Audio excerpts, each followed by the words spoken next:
संजीव जी, आप तो मौजूद थे, प्रधानमंत्री आपके राज्य में थे। पिछली बार शिवराज सिंह का नाम नहीं लिया था, लेकिन इधर पिछड़ी जाति के जनगणना के आंकड़े सामने आए और साहब समझ गए कि राहुल गांधी ने कहा था कि जो 95% बजट मेंटेन करते हैं, उसमें से 90 में से सिर्फ 3 पिछड़ी जाति के हैं। और जब आबादी के जो संख्या आई है, वो पसीने छुड़ाने वाली बात है। कैसी बॉडी लैंग्वेज थी आज मध्य प्रदेश में? क्या क्या चूक की आज प्रधानमंत्री ने? कैसा भाषण था और क्या स्थिति है मध्य प्रदेश में, संजीव जी? नहीं, देखिए संजय जी, मध्य प्रदेश में हालात अच्छे नहीं हैं।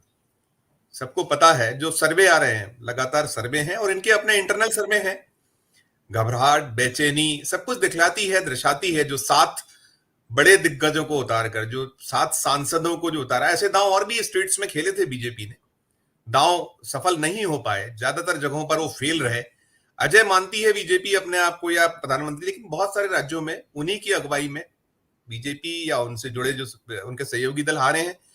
तो मध्य प्रदेश के जो हालात हैं, कंफ्यूजन की जो बात आपने अपने ओपनिंग रिमार्क में कही, मैं ऐसा मानता हूं कि बीजेपी इस समय समझ नहीं, खासकर जो अब तो पूरी की पूरी कमान प्रधानमंत्री नरेंद्र मोदी, अमित शाह के हाथों में मध्य प्रदेश में। बीजेपी के किसी लीडर की, मध्य प्रदेश के जो स्टेट का जो लीडरशिप है, किसी की कुछ नहीं चल रही है। उदाहरण में देखिए, जब कैलाश विजयवर्गीय ने खुद सरेआम कहा था कि मैं तो चुनाव लड़ाना चाहता था, 8 सभाएं करना चाहता था, 5 हेलीकॉप्टर से, 3 कारों से, और अलग मेरा वो था, मुझे यहां फंसा दिया। उनका जो भाव था यही था कि मैं फंस गया, मुझे फंसा दिया। यही स्थिति नरेंद्र सिंह तोमर की लगती है, भले ही वो मुरैना के सांसद हैं, लेकिन ये सब कठिनाई में है, मुश्किलों में है। आपने जो ओबीसी वर्ग की बात की, वो एक फांस तो चुभी हुई है, फंसी हुई है, गले की हड्डी बनी हुई है। चाहे वो साहेब की जो आपने बात की साहेब है, और चाहे वो बीजेपी है। मध्य प्रदेश में 51% ओबीसी की जनता है। अभी आपने कहा कि नीतीश कुमार ने घोषित कर दिया, वहां जनगणना के आंकड़े दे दिए हैं। ये मध्य प्रदेश में जो कमलनाथ यहाँ फिर मुख्यमंत्री का चेहरा है जो कांग्रेस का, उन्होंने घोषणा कर दी कि हम आएंगे तो सबसे पहले यहां तो कराएंगे ही कराएंगे। और राहुल गांधी तो देश का कह चुके हैं। अभी जब वो 2 दिन पहले मध्य प्रदेश आए थे, उन्होंने कहा था कि हमारा जो पहला काम होगा, हम सत्ता में आए तो हम कराएंगे। उन्होंने ये भी कहा कि हम पहले करा चुके हैं। भारत सरकार के पास वो आंकड़े हैं, वो घोषित क्यों नहीं करती? क्यों इस बिल को लटकाया गया? जो महिला के नाम पर जो जो वोट की राजनीति हो रही है, आरक्षण की जो बात हो रही है, प्रधानमंत्री बार बार करते हैं, उसको कोई जरूरत नहीं है। परिसीमन और तमाम चीजों का अभी करा जा सकता हो सकता है, बार बार वो बात कह रहे हैं। अब बात जहां तक शिवराज सिंह चौहान की है, तो शिवराज सिंह चौहान एक बहुत महत्वपूर्ण चेहरा है।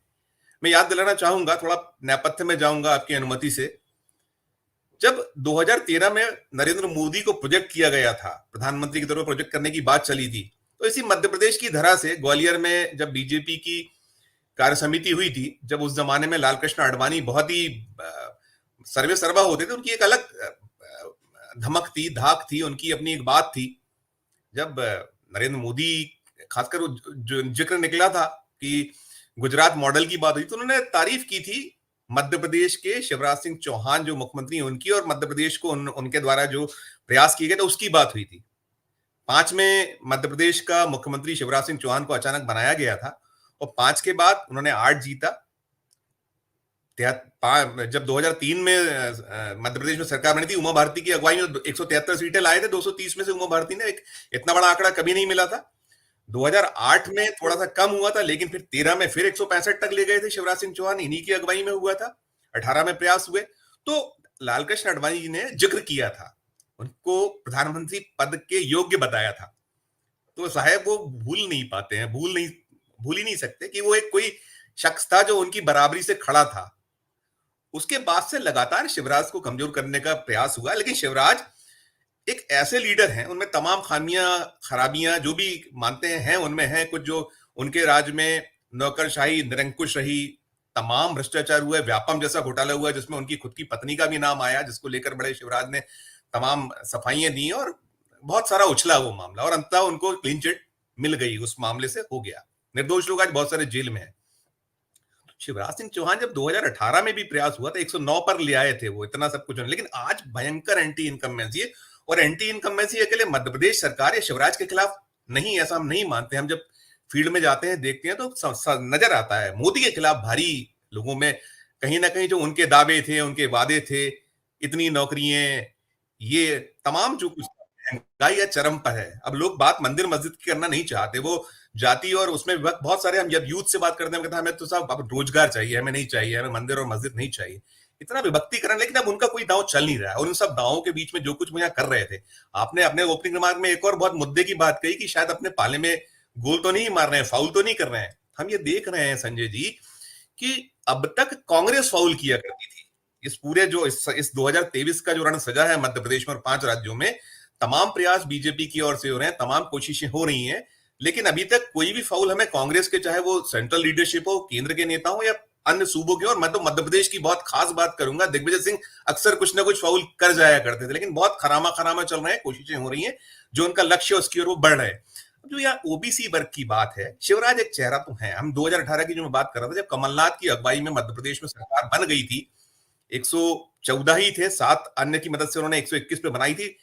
सरकार बनते ही शिवराज भले ही विपक्ष में थे, नेता प्रतिपक्ष उन्हें नहीं बनाया गया था, गोपाल भार्गव को कमान दी गई थी, 8 बार के जो विधायक हैं वो।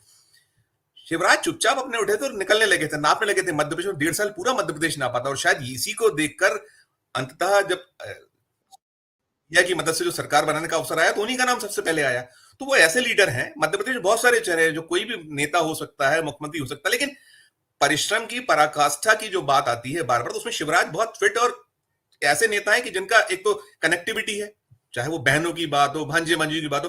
तो ऐसे में जो कंफ्यूजन क्रिएट हो रहा है, मुझे लगता है संजय जी जो आपने बात कही कि शायद बीजेपी अपने पाले में, वैसे ही उसकी हालत पतली है, नाजुक है, और ये कुछ जो किया 25 सितंबर का जो जलसा है पूरे देश ने देखा, तो उसको बहुत बताने की जरूरत नहीं, लेकिन एक दो लाइन की बातें जरूर है कि उन्हें जलील किया गया। उन्हें ऐसा, मतलब उनका जो कद है वो मोदी से, जो राजनीतिक जो यात्रा होती है उसमें बहुत सीनियर है। 1990 में पहली बार विधायक बने थे, बुधनी से विधायक बने थे, विदिशा से विधायक बने। 91 में जब अटल बिहारी वाजपेयी ने ग्वालियर और अपना लखनऊ और विदिशा की सीट 2 जगह से जीते थे, तो विदिशा छोड़ी थी और उससे उनको भेजा गया था। 91 में वो सांसद हुए, 96 में हुए, 98 में, 99 में हुए, 4 बार के सांसद, तो 3 बार के मुख्यमंत्री, चौथी बार आपने खुद बनाया। फिर यदि आप ऐसा कर रहे हो तो मुझे लगता है कि अपना आप नुकसान कर रहे हो। संजय जी।